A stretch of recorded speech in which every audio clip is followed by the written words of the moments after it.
I didn't even go in there.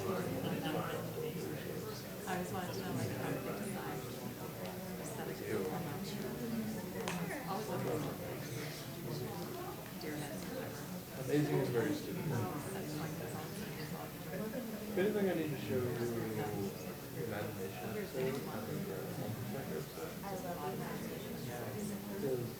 Because they're actually in the same half hour block. If you watch those other ones, they're literally two of the most morbid episodes. Hi guys, I wanted to say hi. I'm sitting back there. I just wanted It is kind of wonderful. I also I'm so happy for sitting in the It was actually my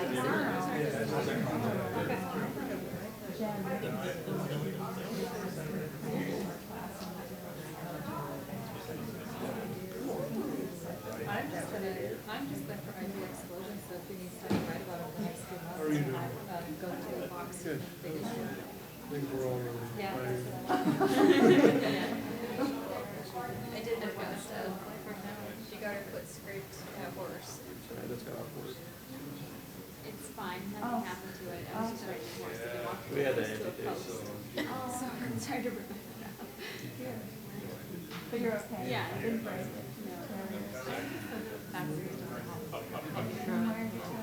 So I just got off of shift. I literally 10 minutes in between. Yeah, 10 minutes after I clocked out. I cleaned up, switched clothes, and was out the door. Maybe after this we can slow down. Yeah. And now I know you don't have to read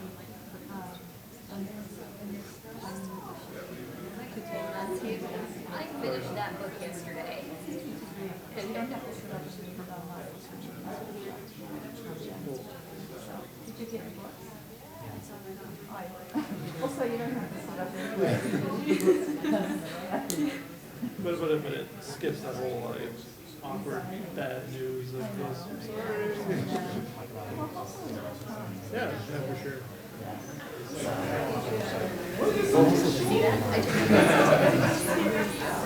don't know the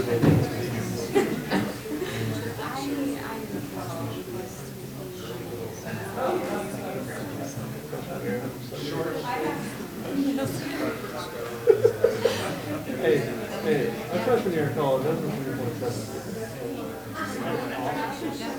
But after that, it's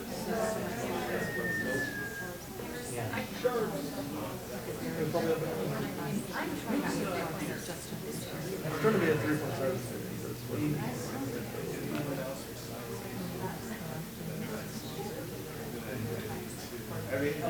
That's my dream.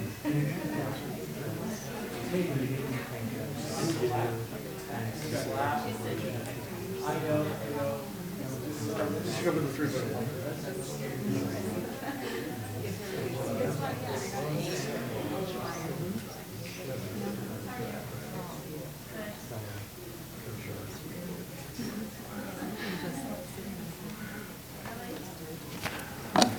Well, we're waiting for Tavia.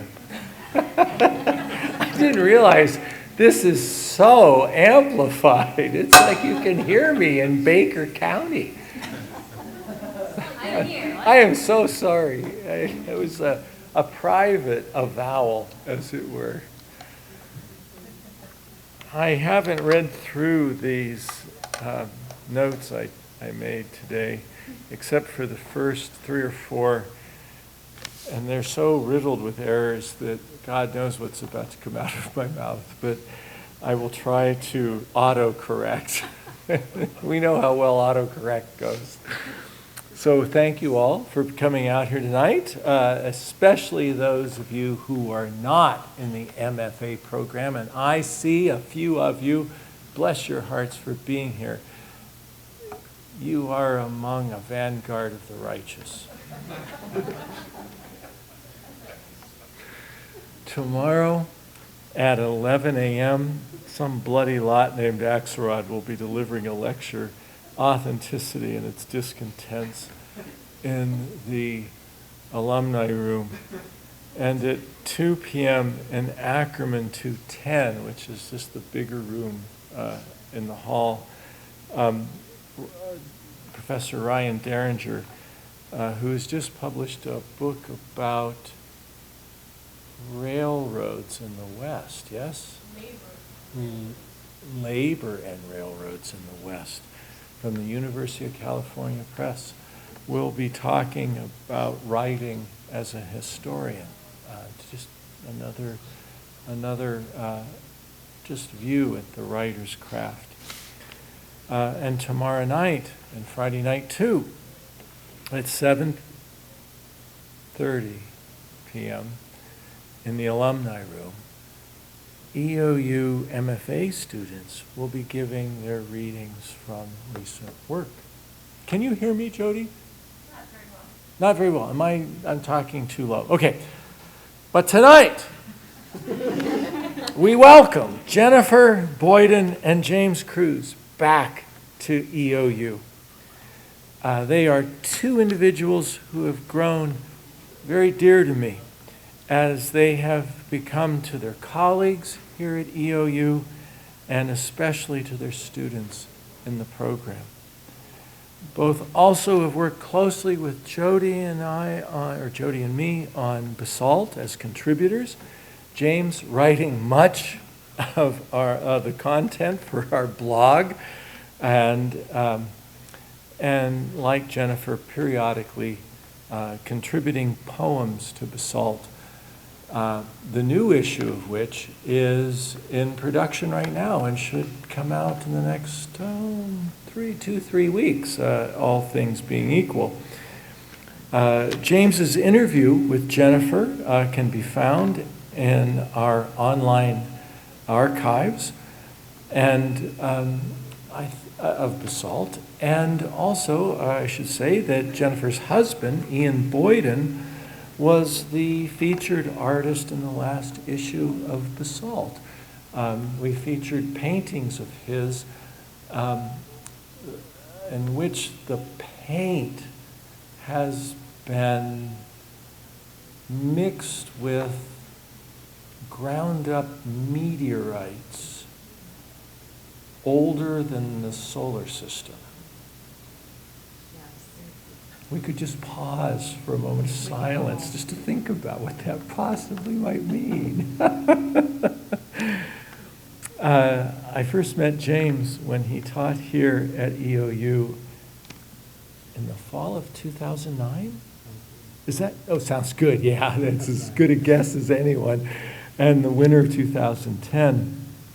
And we met specifically at a Basalt editorial meeting where he professed his admiration for a once admired, now obscure older poet from Tacoma, Washington, who only enjoyed a very brief moment of fame in the 1970s and 80s before you were born.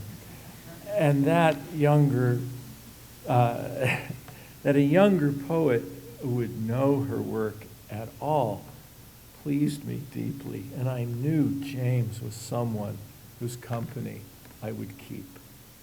During his time here, too, I saw him doing something you see very little of among LeGrandians. I would see him out walking in all kinds of weather, looking at things, taking his time, his hands in his pocket, stopping and considering, thinking about the world he was in, this admittedly odd place. In Legrand, it's no surprise he wrote many of the poems that became his debut collection, The Book of What Stays, which won the 2010 Prairie Schooner Book Award, or Book Prize. His former mentor, David Clewell, said, in his lyrical, pitch-perfect renditions of regret and loss, this poet bears exacting witness to the parallel world of acceptance and renewal, animated everywhere by the dizzying physics of human grace under pressure. And Minnie Bruce Pratt said, in the sweet language of what burns, James Cruz's poignant poems call us to the hope of our breathing together. I've had the pleasure of reading and commenting on poems of his in draft that have become his, I think, second book of poems. And what was true of his debut works, Grace and Hope, has matured and deepened in the new work, which are all the poems of which are exquisitely calm and tender, many of them elegies to his father, about one of which, My Father in the Rustling Trees. James said in an interview, "This poem is one of my most honest."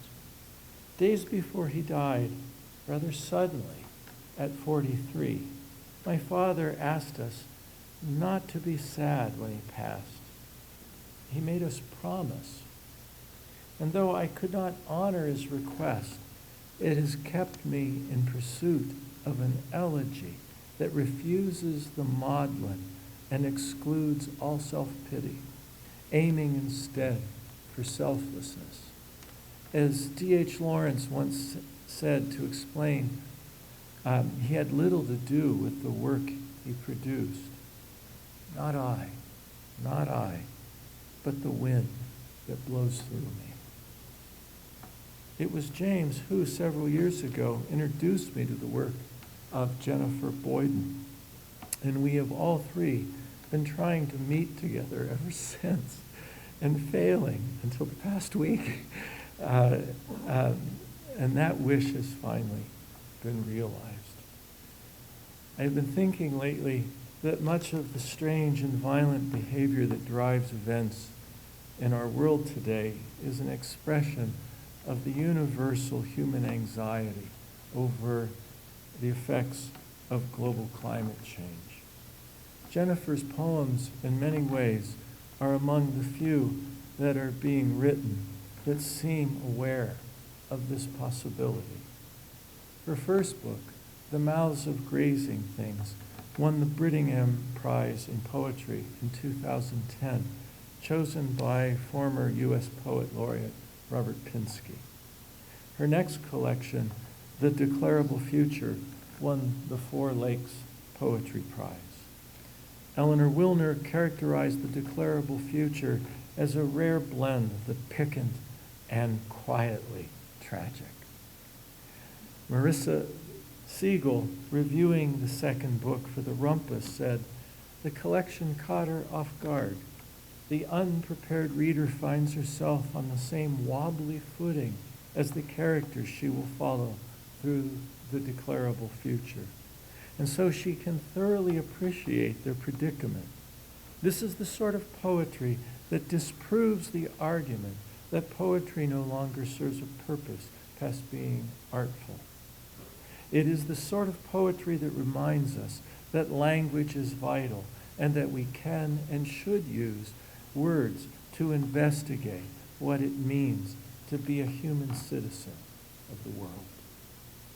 That is to say, Jennifer explores in her second collection what Mike Dillon accurately describes, and he describes this in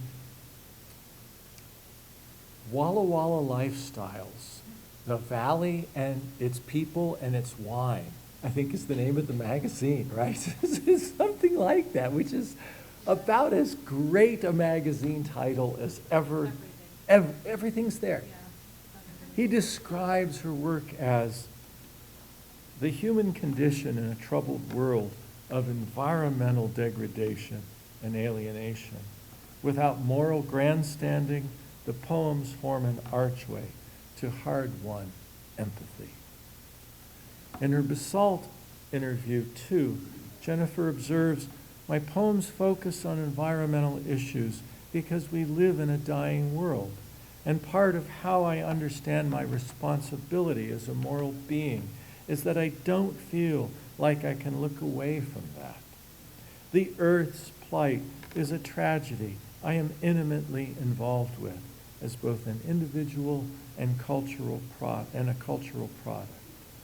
I do understand that there are other things to write about, but all neural pathways seem to lead to an environmental-related unease.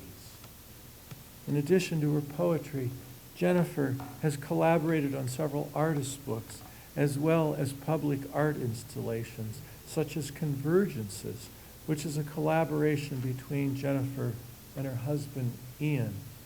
And I think you can go see it. Have you heard of the town of Walla Walla? Isn't it in the farmer's market?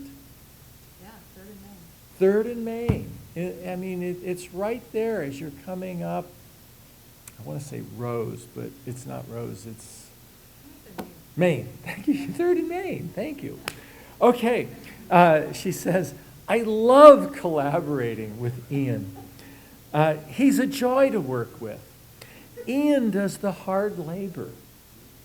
Of her contribution to the piece, Ian says, there's a clarity about Jennifer's writing that makes it worth moving 16 tons of stone. Who can argue with that? Welcome, James and Jennifer. Thank you.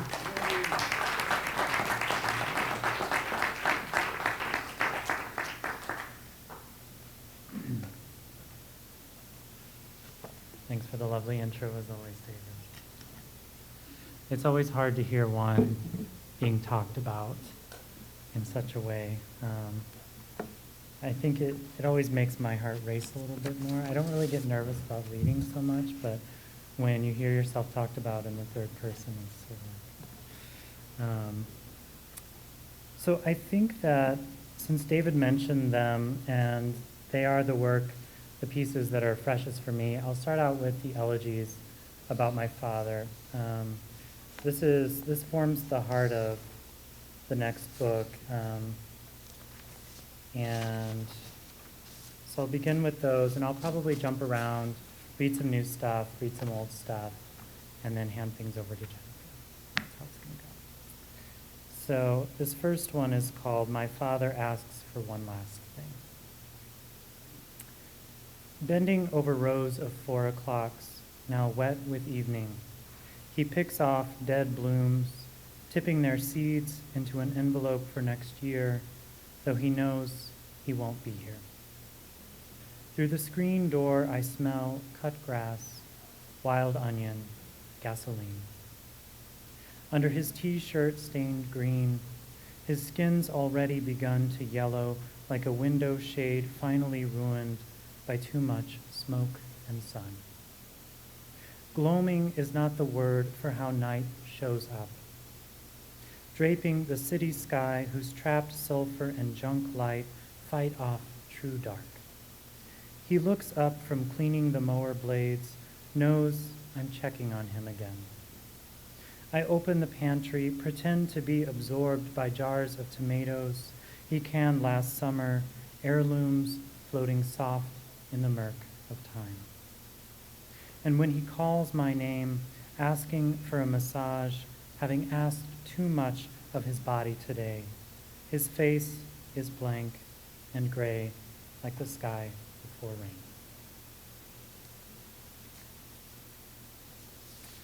I should say, David mentioned that my father died rather suddenly, and he died from hepatitis C, which is a disease we can luckily cure now, but this was in the early days of that. And one of the things that I've always regretted about my relationship with my father, he died when I was about 20, and so I was never able to really connect with him, but also to come out to him. So this has been the missing piece in my relationship with him. And so I think part of the excavation process of writing these poems has been to find the moments when we actually did connect. Maybe not the way I would have wanted, but connection nonetheless. And so this is called Telling My Father. I found him on the porch that morning, sipping cold coffee, watching a crow dip down from the power line into the pile of black bags stuffed in the dumpster, where he pecked and snagged a can tab, then carried it off, clamped in his beak like the key to a room only he knew about. My father turned to me then, taking in the reek of my smoke, traces of last night's eyeliner. I decided not to wipe off this time. Out late was all he said, and then smiled, rubbing the small of my back through the robe for a while before heading inside, letting the storm door click shut behind him. Later, when I stepped into the kitchen, I saw it waiting there on the table, a glass of orange juice he had poured for me and left sweating in a patch of sunlight so bright I couldn't touch it at first.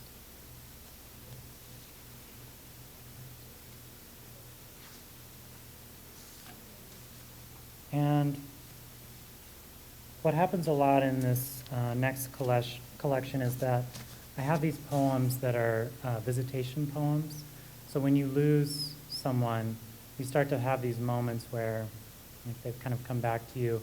And this was one of the more obvious moments that I couldn't quite explain. So this one is called Visitation on Telegraph Road. My dead father came back to me the night I wrecked my pickup. No gauzy white sheets, no face afloat in the sleet blowing through the broken windshield. I just knew he was there in the seat next to me. As I slumped over the steering wheel, bleeding onto my jeans, something tried to fly up out of me and join the skiff of clouds that hid the moon, but my father wouldn't let it. He wrapped what felt like a wool blanket tight around me so nothing could escape but the labored puffs of my own white breath. No pain rose yet from cracked ribs or the gash in my head as the thread in me that had almost snapped held beneath my father's touch. When a rush of wind shook the truck, I took out my phone, but the numbers were unreadable until that blanket lifted from me with a shudder and grazed the side of my face, rough as the rubbing kiss of stubble.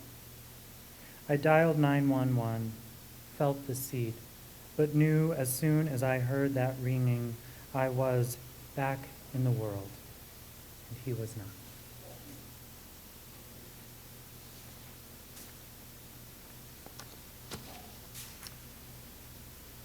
So the next one I'll read is In a Blizzard, and this was written and finished during my terrible time on the East Coast this past winter when every week brought a new blizzard, basically. And my life was making my way through mazes of snowbanks on either side in a blizzard. The night was alive with falling snow, white hiding the dome of the Capitol until from a distance it looked like one of those cairns the Inuit used to stack at each pass, a heap of stones in the shape of a man they could stop and talk to or reach out and touch with stiff hands when the mountain wind cut too close. As I rounded the frozen river, I saw it on the fresh snow, a cigarette not yet wet or ruined. And though I'd quit years ago, I picked it up, slipped it in my pocket, and ducked into a diner where I asked for matches and a cup of steaming coffee.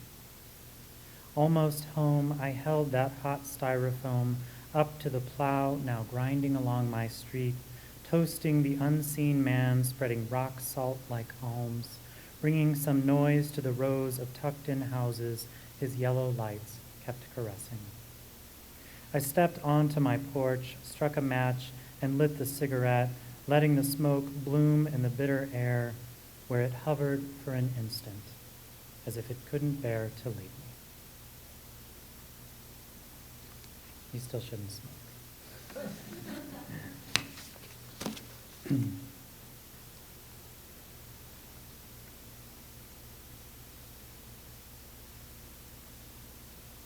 I wanted to read this poem. I have this poem about basically how Chernobyl is still thriving. I feel like I keep seeing these stories in the news on NPR that wildlife is just going crazy, and there's still all this life there in spite of the lack of human life. I will say this, this dwells sort of in the imagination, and this was taken from a story about some of the people who still actually chose to live there in spite of the encouragement. So this one is called "The Birds Have Not Yet Left Chernobyl." The ancient widow thinks only about this year's harvest and the stories of marauding fugitives. The words radiation and poison wander her mind like the wild boar that trample the stalks of her cornfields and scamper off into the yellow-gray Ukraine horizon as she cocks and aims her husband's favorite shotgun. But she calls the albino swallows which nest inside the cracked concrete sheath protecting the reactor angels each time they fly down to light in her garden. She sacrifices shrunken heirloom tomatoes to their crooked beaks and spreads seed for them on chipping windowsills. Treading the dense moss floors of the new forests that have reclaimed every crumbling courtyard, she heads to the edge of Pripyat River where the sage still sells the best mackerel and tells of her husband's afterlife. Done frying dinner, scattering slivers of fish for the birds, she settles in and sips her home-brewed vodka like silver plucked from the underside of the moon. She traces the glow of a few gaslight stars above and does her mending. Tomorrow, when the scientists pick their slow way toward her cottage in masks and plastic orange boots, she'll tell them once more she can never leave her native land of Parashev. She knows the swallows now gathering one-eyed and bent on the porch rails are as helpless as children and still need her. She could not live a moment or sleep without their malformed songs.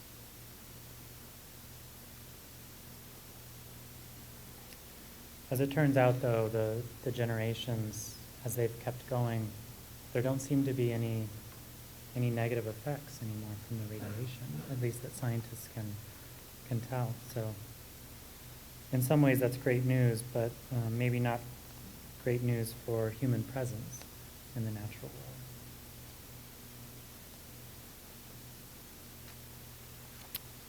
So this next one is called metacognition.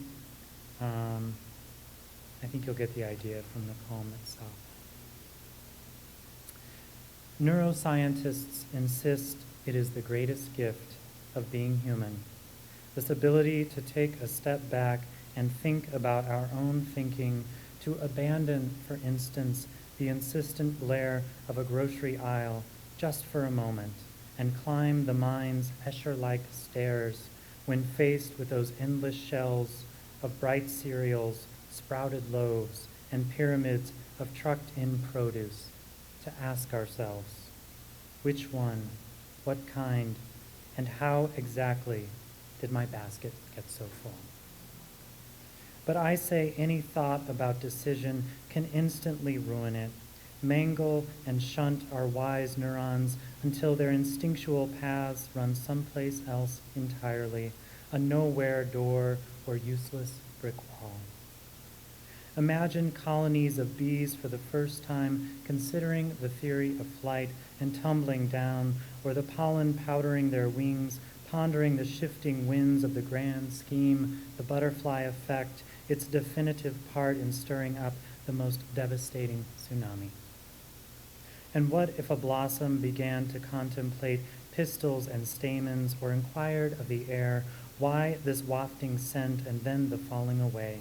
If the branch asked, why this weight, this bending and ripening, and then the sudden rip of the picking like a torn tendon?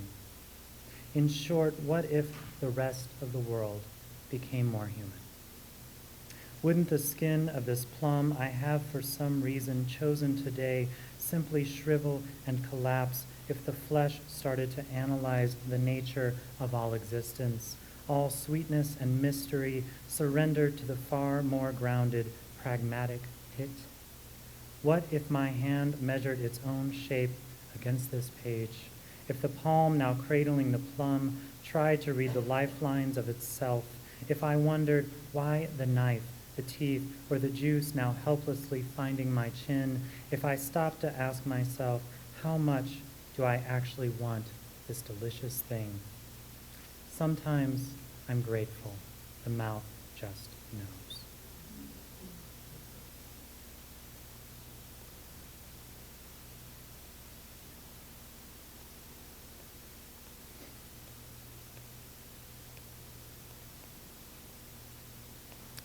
I think I'm on a gardening theme of some kind, so I'm going to go with that.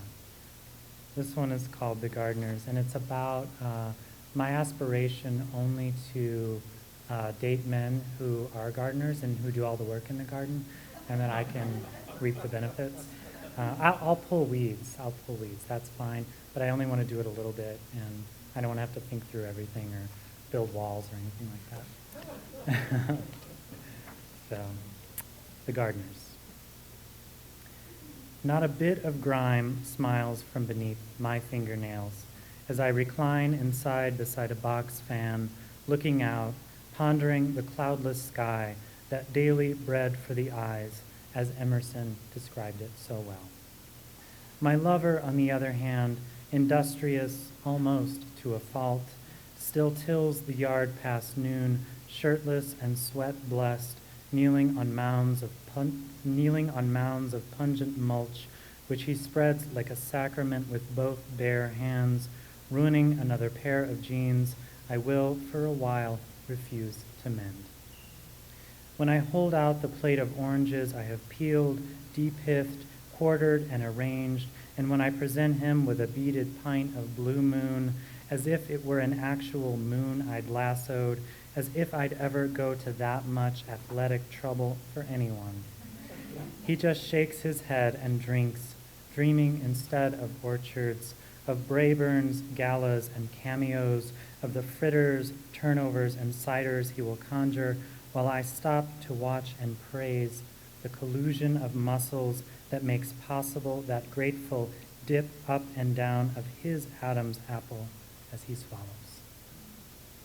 The only problem now is how to get him from the orderly garden and on to the far more fertile ground of our bedroom, where I begin by cultivating the seeds of each scent rising from his skin, scallions and sage lingering on the fingers, the strange coppery tang of the wet earth smeared everywhere, across his chest, his mouth.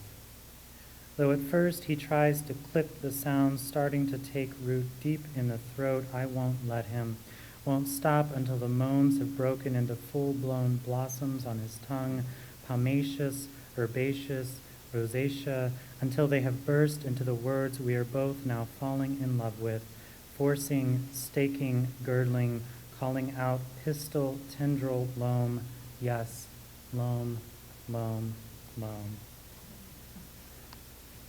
It's poems like that, you give your book to your mother and you're like, just remember some things are fiction,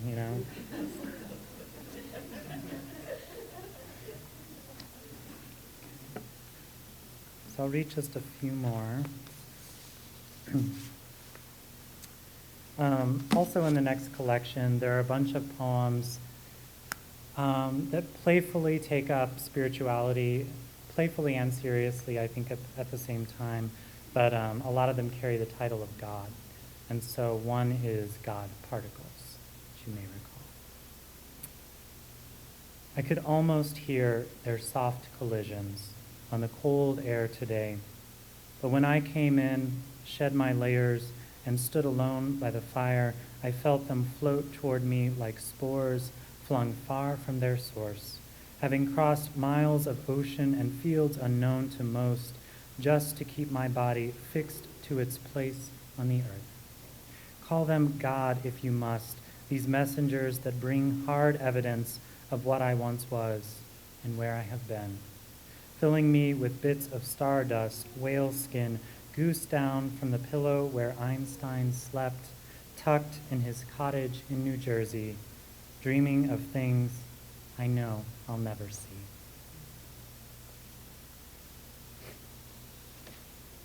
I'm really not sure how I got to Einstein's pillow. Some things just happen.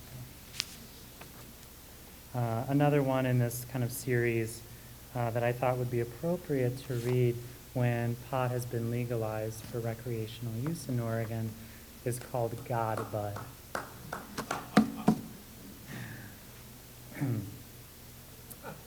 Which, of course, yeah, never mind.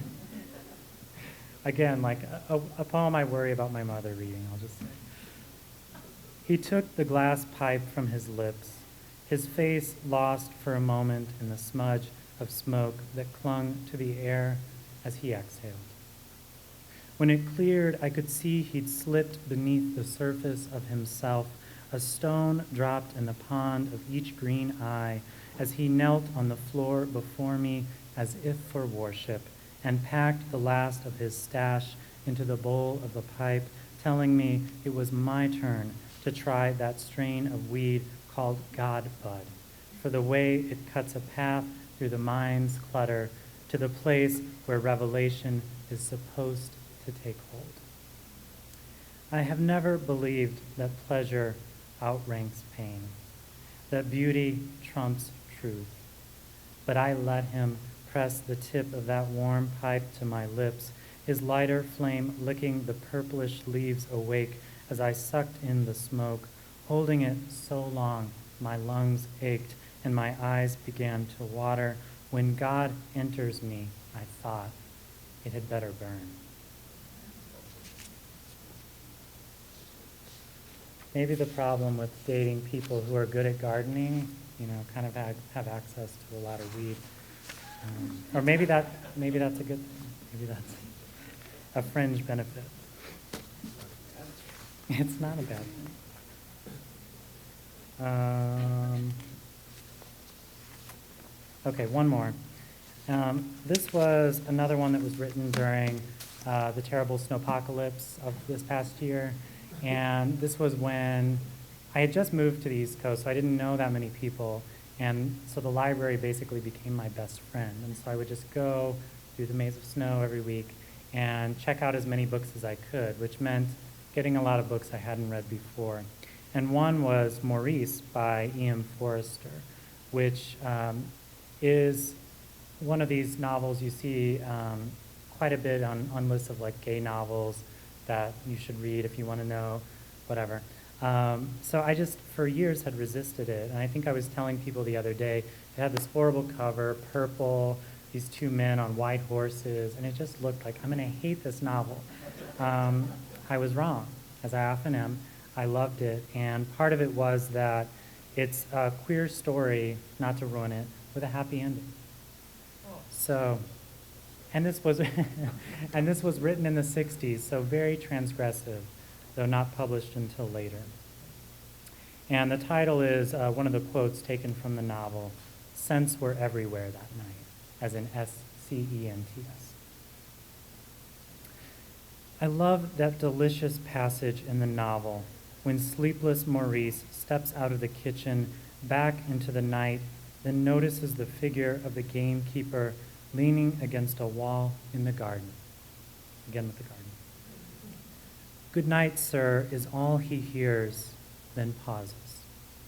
But before that young man's voice half taunts all-knowing, before Maurice calls, "Come, come," out his window to the wet lawn, not knowing at first to whom he is calling, before the young man, Alec, climbs a ladder into the borrowed bedroom and the two of them share a night together, that euphemism, before the hotel in London and the boathouse where they lie smoking on cushions, looking out at the still silver lid of the pond's surface, before all this, there is only the delicate scent of an apricot the young man has stolen and just now bitten into. In the grips of his misery, replaying past failures, believing he will never act on the urges that devil him day and night, Maurice wants only to walk among the melancholy primroses in bloom because of all the rain. He wants some solace, just a scrap of the beauty we are all entitled to. But what he gets is the extravagant fullness of apricot lingering on the cold air, and then tobacco on the warm breath of this man whose good night tells him, I am just like you. You're not alone.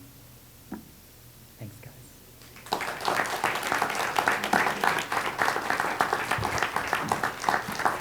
So now let's welcome Jennifer Gordon.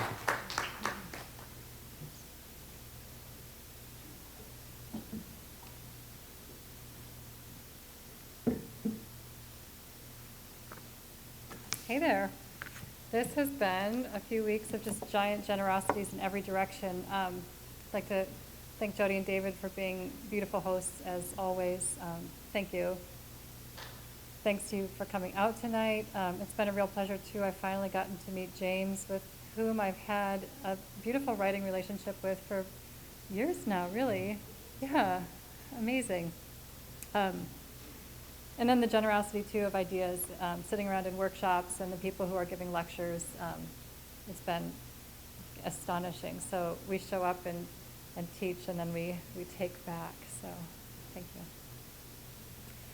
I wanted to start tonight. I'm going to read a little bit of something from the first book, some new work, and then something from the most recent book, which is older than the new work. But I thought I'd start tonight with a poem that I was thinking about after having been to Nicole's lecture about the body. I used to work at a place where they kept the bodies for the medical students, and that was always interesting. So bodies that have no marks on them are sometimes called mute, because nobody knows to whom they belong, and they don't have identifying features to send out a missing person report. They can't just say, like, it's a person. So birthmarks are helpful, and scars are helpful, things like that. So you should go get a tattoo. So here we go. So thank you, Nicole. Something to go by. In the morgue, they're searching for a scar to become her name. But no tattoos, no burns, nothing to call them by. One of them saying to the other, oh God, not another mute. What she needs is a story told by the flesh, so someone can show up and claim it. It is not good to have been perfect. It is not enough to have loved the birds most when they sang so darkly it almost wasn't green anymore.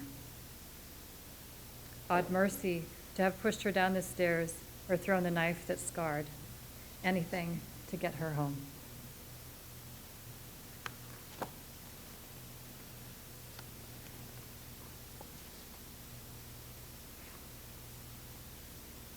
A number of years ago, I was just talking about this the other night at a dinner. I had a residency where I lived in the wild for about 9 months. And that was an amazing time during which I made friends with rocks.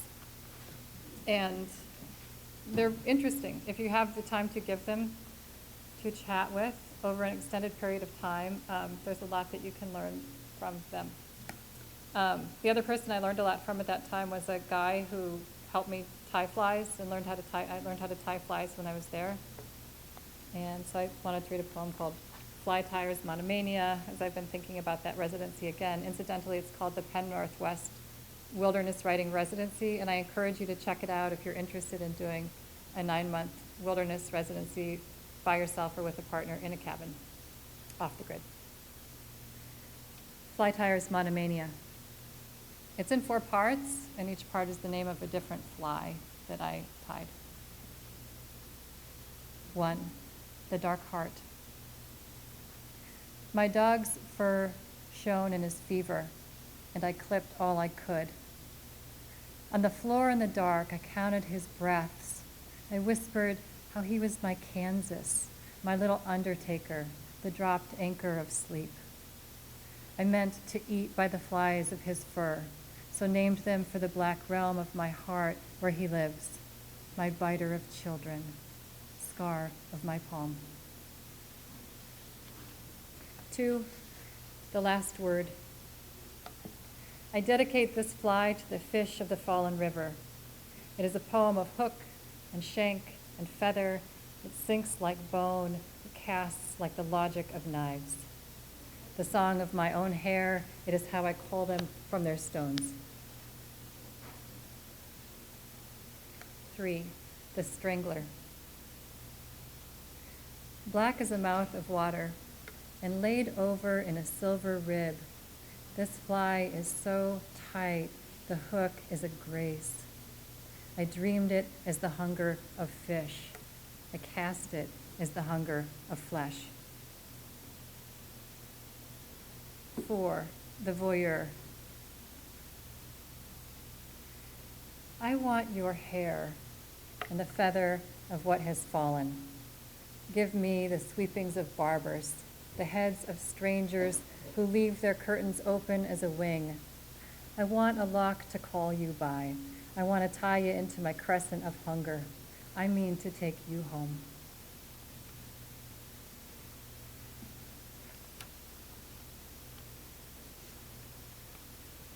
So that time got a little strange when I was going around to different barber shops and asking people for strangers' hair remnants. It was a poor way to make friends. But you learn a lot about hair, like I learned that certain kinds of hair repel cougars or bears or deer. So it's interesting what you can learn if you gather hair. A pile-up and time besides. Whatever is given is best when it's given all at once, not over time, like time itself, or a tract of days so clear the sky forgets. I want it pouring like air from a vacant building, the windows gaped with atmosphere. Everything happens in a moment anyway. Let someone else go back for the missing ingredient. Meantime, I'll be eating with my hands. I'll be training myself to walk upright with a stomach so crammed. Why not? The timeline of history wrinkles and we disappear, along with ice ages and catheters, wars and the invention of vinyl. I do not want to wait. Waiting is not patience. It's no more than hunger and beautiful clothing. It feels urgent, how once we were cells, yet a slip of heat wedged the night open and the world was suddenly full of us. And now, here we are together, and we wonder how it all came so far, like a back seat in which the world happens quickly because nobody's asking. The world, of course, being first that cell and then an ocean coughing up land and people, and I call out, but a mouth is closed over mine, and I'm using a pair of pants as pillows. Then the baby is born, and the house gets painted, and somewhere in the midst of all this, a voice does or does not say from the sky that it is good. But we're recording it anyway, the way we see it here with the windows rolled down, wars going on, centuries of music spilling from the radio, night and day streaming past, and the future cataloged, but suddenly.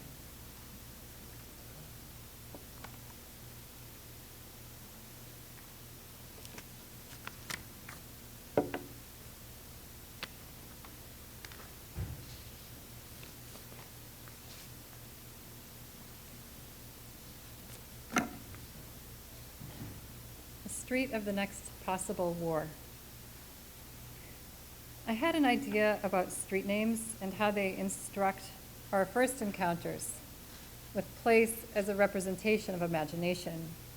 Manning, Juniper, Whitman, 21st Street, but then the bird of the aspen said something and 2 leaves swooped down and erased the idea that I'd held.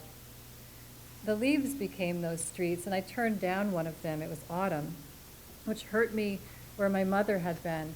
And at night, the blackbirds were peeling away like a skin, my husband said, and dropping into the reeds. They drop in 3 by 3. It takes long minutes to see the whole flock disappear, but if we wanted, we could drink something hot. But that too is where my mother was in this late season. I was small and she warmed things with the stove. She liked rose hips and bittersweet and sumac, dried and orange.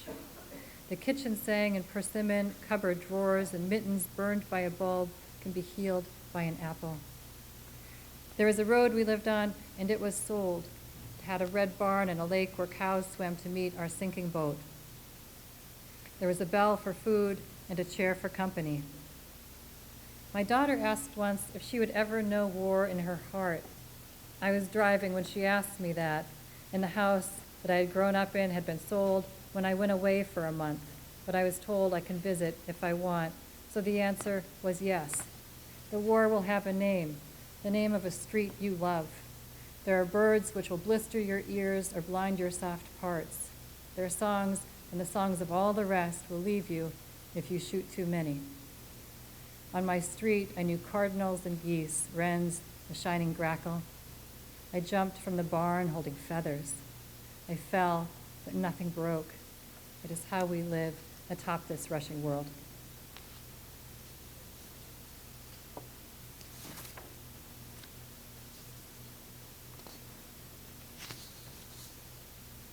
So the new animal that I've fallen in love with is the tapir. It's a remarkable animal for many reasons. You know what the tapir is? Okay. I worry about the tapir when I'm not doing other things. This poem is called, Ultimately, It Might Come Down to How Tapirs Are Not for Eating. And it's a poem that I wrote for my husband's birthday, and it references neither my husband nor birthdays. It seemed appropriate. Ultimately, it might come down to how tapirs are not for eating. In the government office, UFO photos are filed under "the people are crazy again." In the movies, aliens leave nothing of the old man but a deck of solitaire and his empty rocker talking to the air about what it's like, waiting for the next body. Movie aliens arrive hungry. Ask Hollywood, whose memo states that the first thing to do when the spaceships arrive is worry because we are shaped like their meal packs. I understand. I saw the movie, and I know how the houses we're borrowing from the banks will be vaporized, the empty space of them breathed in by the gasping last among us. What is less clear to me is the fate of the tapirs, secretive, soft-footed as midnight, their white backs an adaptation that is supposed to make them look like moonlight, a sift of hulk into patchy light upon the forest floor. Who, from any galaxy, could come here and not want a taste of moonlight? When I see the moon, I too want a bite. But when I see the tapir, I want to be a leaf whose filter of moonlight convinces the panther to move on. That is to say, I'm not exactly worried about aliens. At the last landfill I visited beneath our slender ozone, it occurred to me that aliens might already have it figured out, that if they don't arrive, we'll be left with ourselves forever. And if we are what remains, we might forget what mountains look like or the smell of grass on a cow's tongue. What if we forget the savor of doing without? At the landfill, if the aliens arrived just now, they would know what to do with the hill of TVs not thin enough to be saved. They were piled next to the usable dry board, which declared gone, but okay. In the Middle Ages, people were also worried about who would land next. And they looked for what those new arrivals carried in their hands. What they held there was the difference between hope for sex or choose an axe. Did they know one day their genes would be used for this, thinking of how to defend the tapir from an appetite for the moon? It would be a long trip for the aliens, which would be a good thing. It's likely, probably certain, that at some point during the voyage there was a meeting where everyone agreed that whatever they land on next should not become a place where a mountain is removed to make doll heads or parking lots, so the hole where the mountain was can be filled with doll heads and parking lots. There will be a thought memo from that meeting. Someone will remember what they decided about how to survive themselves at the new place. Their ideas will involve a plan for trash that is better than deciding to rule over it because it is a floating country. They may have already learned to bow to water because it is filtered clean by soil and it gathers around itself the fur they want to touch. They'll note how much we like vapor, the way it brightens the sunset and makes us happy to be rowboats on a lake. Would it be so bad, they'll think, if the people end up as the vapor they so love? And would it be? Then I remember the tapirs. This world needs us here standing in our upright selves, because someone needs to tell the aliens that the tapirs are not moonlight, that their flesh is my flesh, shaped by a long history of answers to light and air and food. Their footprints are shaped like the leaves from the tulip tree. They breathe in what the jungle exhales and return it anew. They carry moonlight on their backs. They are where to land if you are the moon and you are afraid of the earth. If you are the moon and are tired of repeating yourself, so call out. It is the tapir who answers, who holds your mirror so you know what your face looks like. You call to it and it answers by eating salt and fallen figs. They taste like a handwritten letter of praise.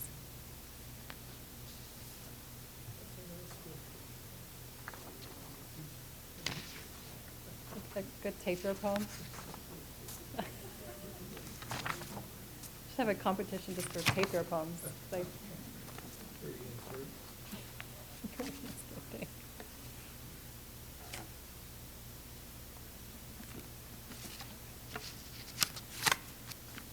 I don't know if you've ever lived in a town that's been voted the best for something, and everyone hates it. They think this is the, but still, there it is. Then you think, oh, we have that thing, or I should go do that thing.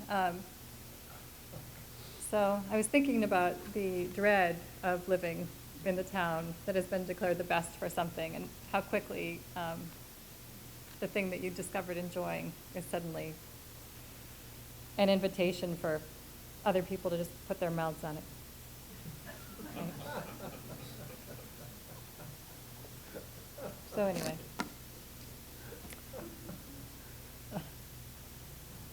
I don't know if you know this, but every time somebody sees a cool bird, all the birders are like, oh, there's a white crow or a unusual thing in this place, and then the entire birding community just sucks all the ozone out of that atmosphere by flying in. Their carbon footprint is this disastrous thing. In the meantime, like, other birds are just falling out of the sky.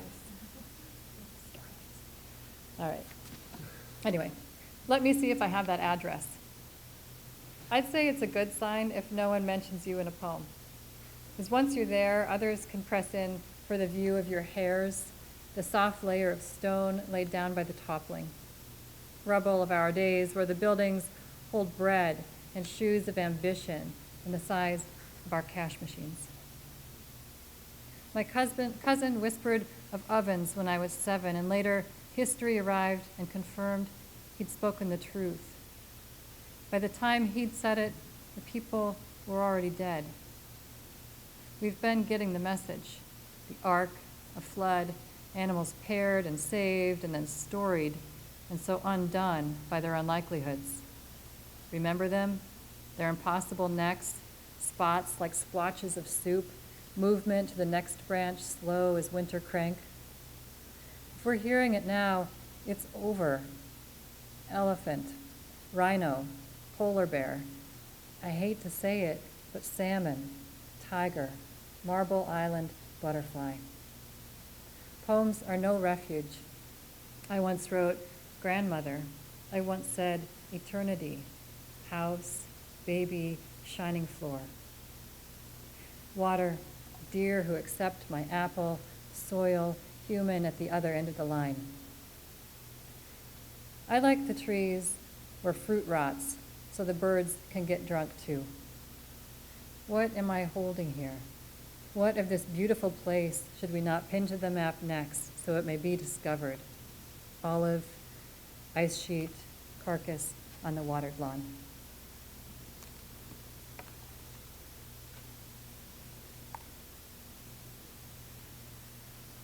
I meant to mention that I went back through a poem last night, applying to it one of the ideas that Megan brought up yesterday in the talk she gave. So there's more generosity there too. Thank you for that. And I meant to point it out ahead of time because it made it better. So, thanks. I'm reading this poem because Susan has a bear poem, and I said, I'll read a bear poem. And also it has the name David in it, so simpatico. David on the phone.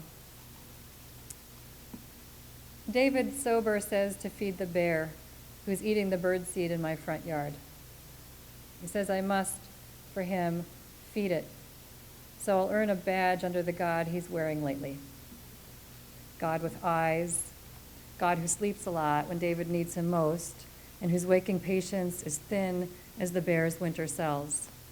The God of tallying and disappearances is called upon by David most in the time of morning vapor when it's hardest for David, sober, to believe. The whole day is stretched out in front of him like paint thinner. Each cup, a cup which is to be used for coffee only. Feed the bear, David says, sober, though alone at his end of the hour when the God might wake for him. David says it would go well for all of us if only I pour the milk over bread, honey over meat, and carry out the bowl. But lock the door when you're back in, David says, sober, because the source is always sweeter than the meal. He says the bear's salvation will be heard and might speak for David at the end of his need. And with what sweetness on the tongue will it urge the God of that single cup awake? And with what honeyed breath will it seek me out again, small God, terrified of the asking?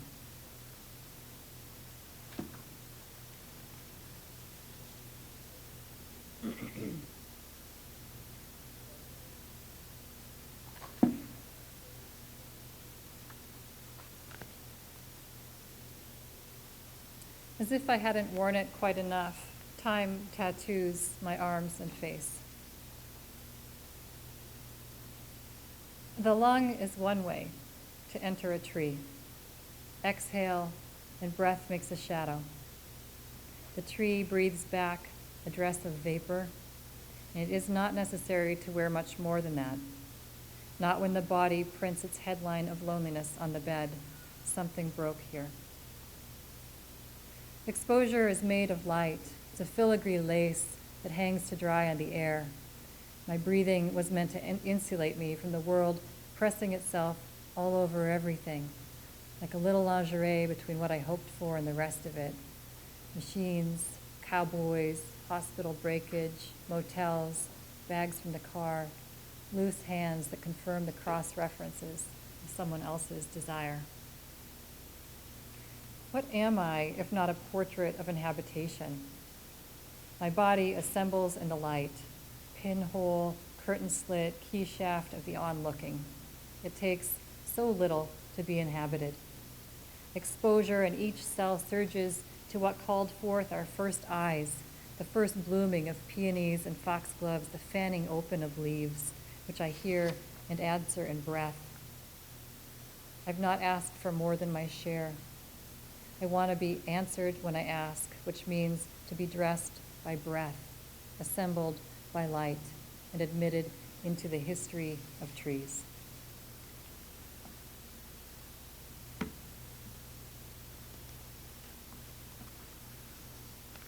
It was a poem I did in collaboration with a photographer who took photographs. She put a call out on, I believe, Craigslist that said something like, I'm looking for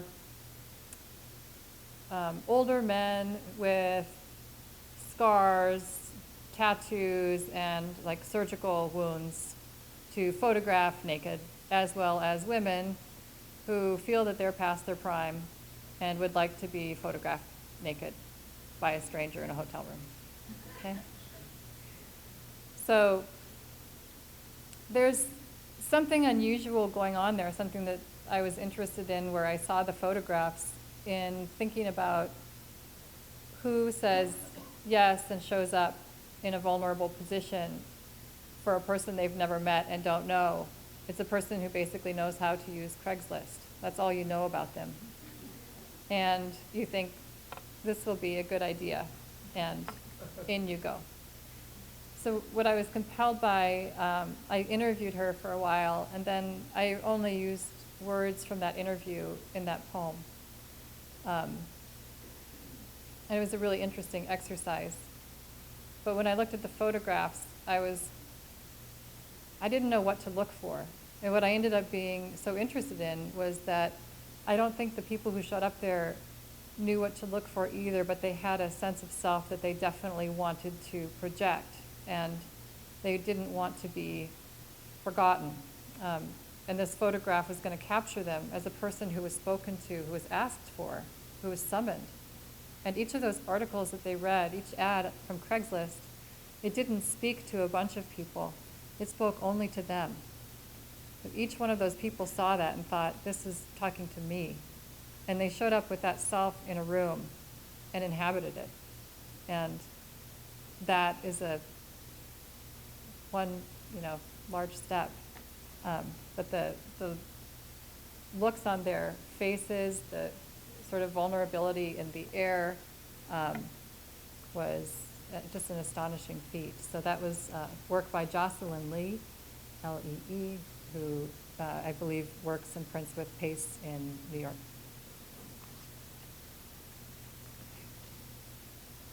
This next poem is just picking up on the idea that there used to be those fantastic crystal doorknobs that people had in their homes. They would actually transmit sound and drive people crazy, especially if they didn't know where the sound was coming from. So people had the old crystal, and you could tune it sometimes, see where it was coming from. You might have mentioned how the doorknobs worked. The doorknobs were made of crystal. We found out later they were what transmitted the filament voices we heard. The voices grew weak when late-night static ripped the words at their seams, but morning repaired the voices, and they started in again. The voices told us to buy clothes for ourselves, cover our bodies with lotion, find salvation, but we could not find the speaking body. We burned sage in the corners and got up in the night to find what sang, what asked, what said, and said, and said. Mornings, our children woke to find us sleeping on silent lawns because we'd emptied the indoor mattresses like stomachs, always in search of the voices.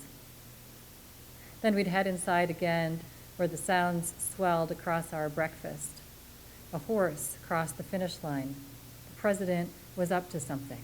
A cello darkened the frame. The only one unbothered was the neighbor, who understood it was finally the angels speaking. He'd always wanted to know the answers to things, and now he understood why prices were down, the stocks were trading up, the roads would need repair. Sometimes, pausing at the threshold, he heard it best, how the world was behaving out there and what to look for. He heard how sunsets were expanded by the silt of exhaust and what women should wear underneath. He likely pitied the way the rest of us searched our homes and looked inside each vase, each cup, the boots, gutted our couches. You in there? The voices came from somewhere, and they wanted to include us. This was how we understood it. This is what the voices said.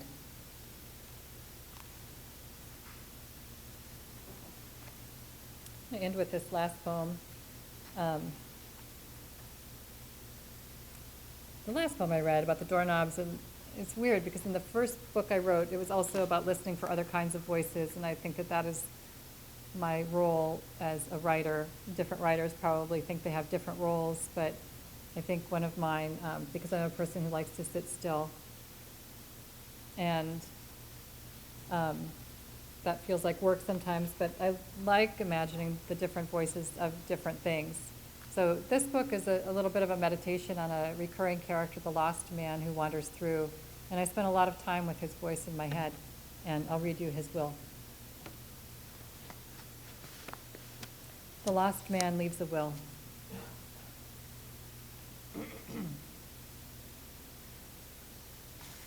To the wind, the fullness of my mouth, juice of my openness. To gnawing things, the osseous fists of my bones rebinding. I want the earth to accept my head. I've wanted to be held by something my entire life, something that demands all of me to answer back with holding. To my gone children, all I cannot say without my tongue. I call you in silence, you answer in kind and are counted. To birds, a nest of hair and threads for the wobble-necked and pink-bodied.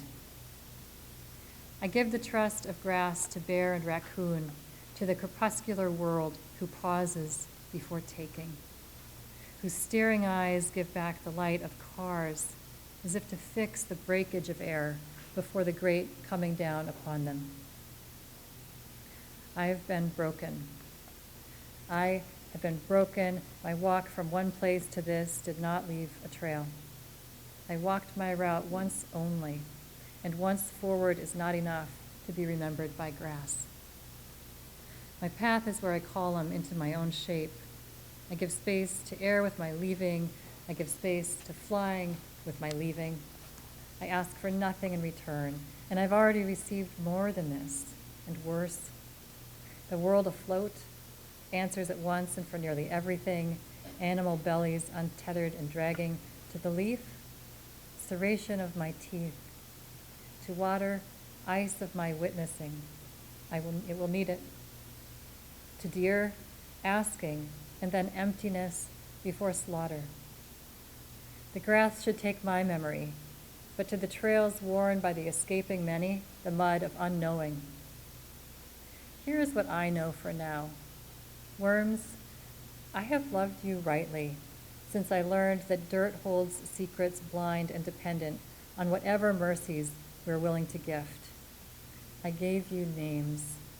I counted your rings, measured your body yawns toward darkness. Worms, you are better than stars, because you are here. Do you remember how my mother stitched her people's names to my cuffs and then disappeared? The birds left before the people did, but you worms, you stayed. To the worms, my thanks. I ask you to make me rich within yourselves. You stayed. While the earth was fleeing itself, I named you, and you answered to the place of my naming, and remain. Thank you.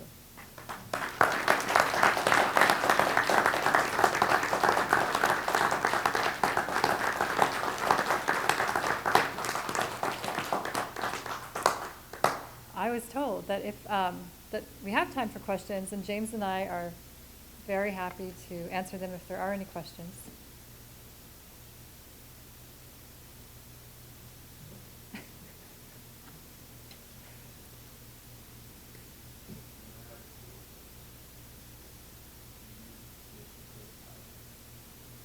I did, but it was really more performative because I knew that they wouldn't catch it. But I got a bite off the one that had the silver rib on it, as well as it had some fur from a dog, Wheezy, and then the silver thing, and then part of a candy wrapper, sparkly. So they were fanciful. They were fanciful ties, yeah. They were contemplative. Yes. Yes, they were looking to attract a different world underneath that river. Yeah. So I bought food at the grocery store. I was prepared. Yeah.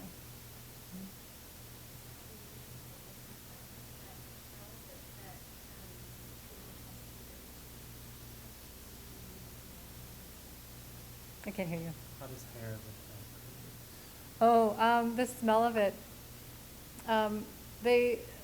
You'll hear a lot of things about what repel cougars. Like they'll say, oh, you can get wolves, scat, or you can get, some kind of whatever and put it somewhere and it's supposed to repel them. Or so what I was told was that old men's hair that has a certain kind of tonic on it and hasn't been washed for a while is really good for the deer.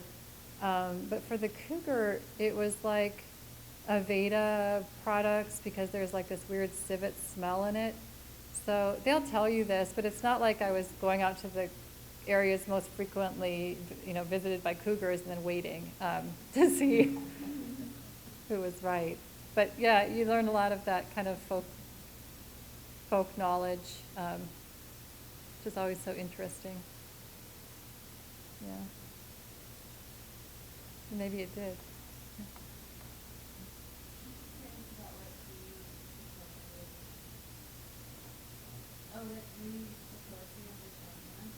Oh. The beauty of the written word. I fell in love with poetry in the 3rd grade. Our teacher asked us to memorize a poem every week, and I knew that it would be easier if I wrote my own poem to memorize. And so she was excited that I was writing poetry. And yeah, a total cheater. But it was lucky because I fell in love with the act of writing and also reciting poetry. And I think it made me a little bit more of an outcast, but it was a small price to pay. I was already there.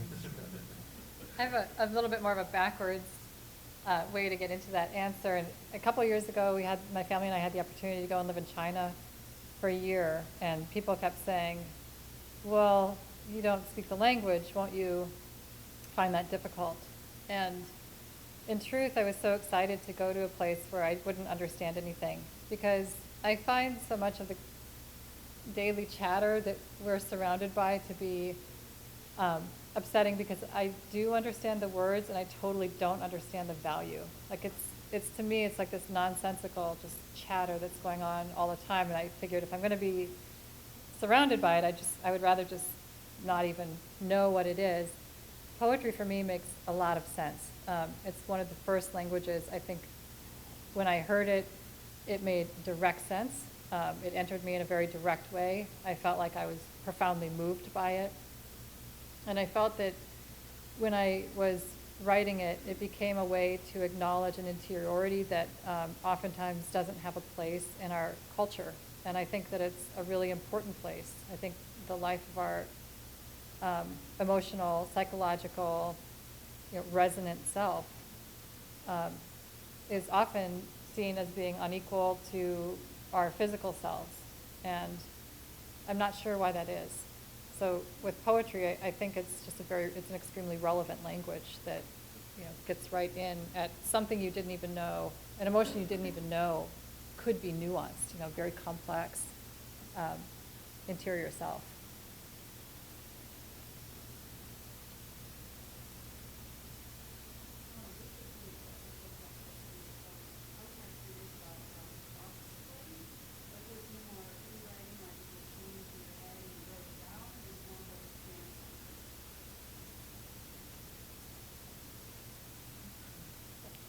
I don't think it's ever planned for me, but the way it visits me is different each time.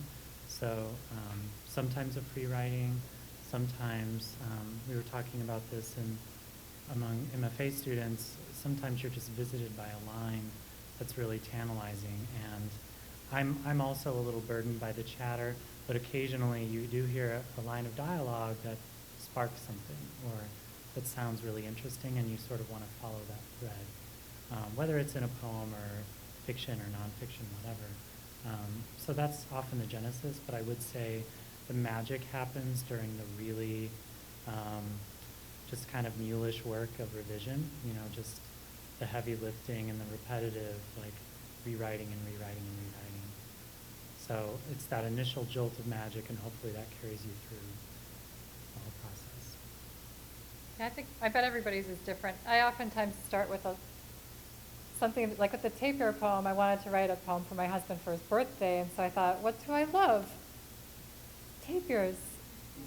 And how can they be a birthday thing? And then I thought, oh, what if there weren't any tapirs because they look like moonlight? Like, that would be very sad if suddenly everybody wanted to eat them to taste moonlight. And then I thought, well, I should probably write about that. And so it was just a logical moment, Yeah. like a little leap that happened that I thought would be a good leap.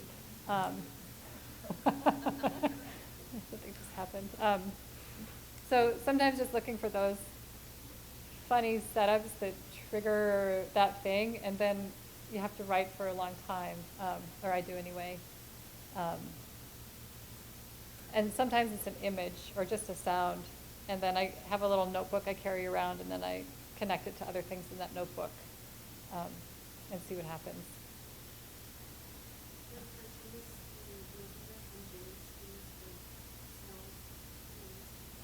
No. Oh, it's coming.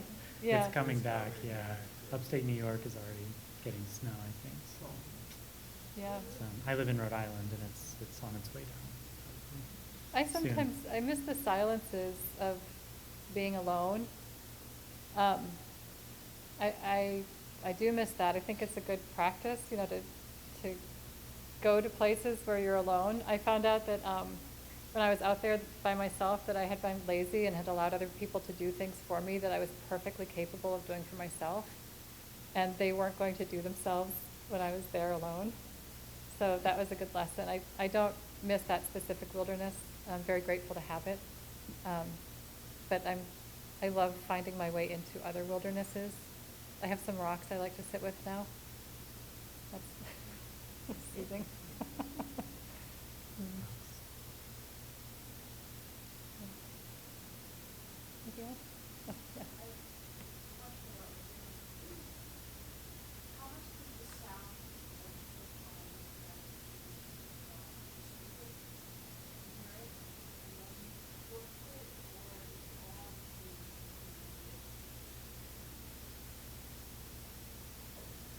I mean, sound is really big.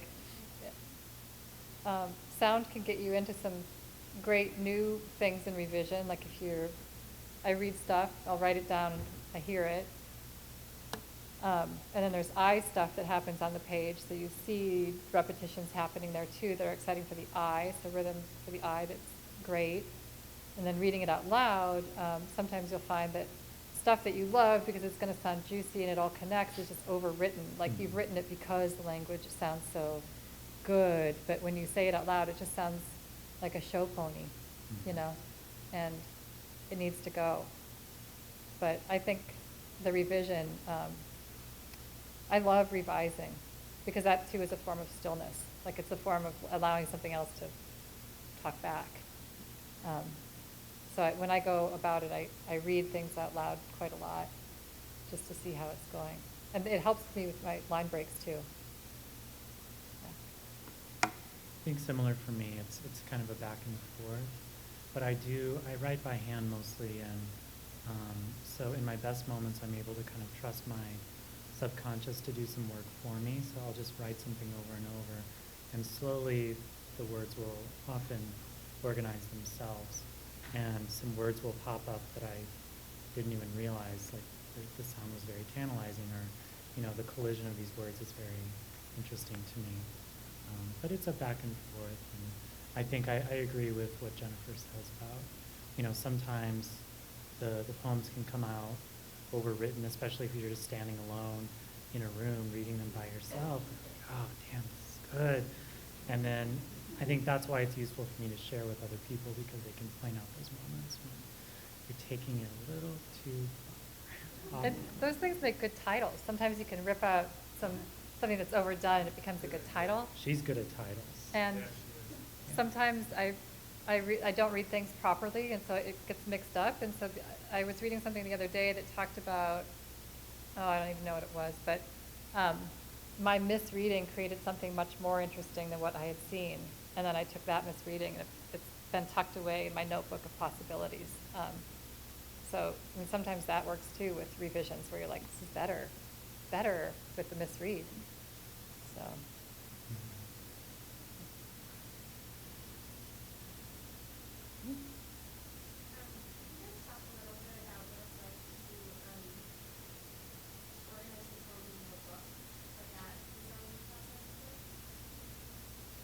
The design process, or how we think of? Like the composition of multiple poems into a book.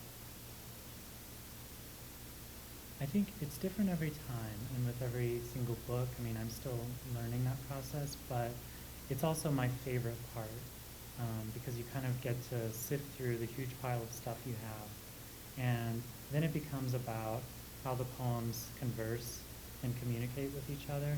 And I swear with this last one, it didn't really come together and I didn't understand it until I just smushed all the poems that I thought should go together. And then they just started, these things started popping up and I started noticing patterns. And so that's why I love pattern making in putting a book together. So I think that's what I try to follow as much as possible. And I love when a poem, like, you know, the last line of a poem can kind of lead into the next one.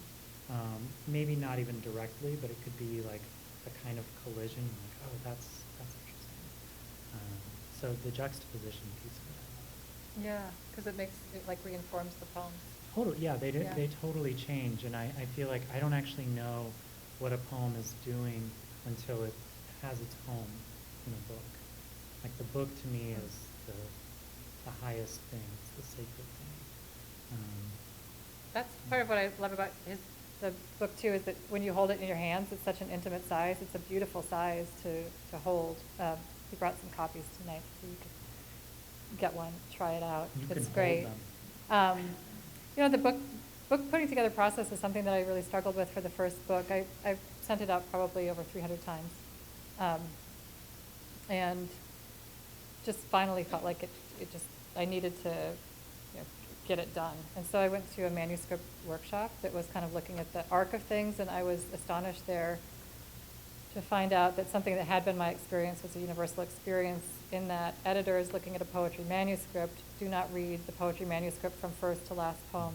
They're not looking at the beautiful arc that you have crafted and like it has made you bleed. They don't. They open it up and they'll read a poem, and if they like it, they open it to another page, and they kind of bounce around. Having that was really useful to me. So the first part of what I did to make the first manuscript stronger was rip out any poem I thought I would not want them to land on if that was the only thing they opened to. And so just shed, and just be merciless in the shedding. Rip out anything that's not great. So that was the first part, and then I kind of started to think in terms of, like if you look at a long trip you have to make and you see where you can stop, you know, you've got some things where you might want a longer day, you've got a shorter day, you're going to get gas, you know, so you've got to pace, like the pacing of things. You've got to think about how are people going to deal with this stretch of poems in terms of pacing. Where can I accelerate it so that people go into it excited, but now they're prepared for a poem that can wind down. And so I tried to look at the pacing of it. And then the second book had a whole bunch of poems that had 2 recurring characters, and I wanted them to be wandering through the book throughout. So I got a table that was very long, not that long, but long, and I just laid all my poems on it, and I would just walk back and forth looking for how they seemed to be talking to each other. And once I had those poems placed through pacing, I started to place my other poems in among them. And that's how that happened for me. So.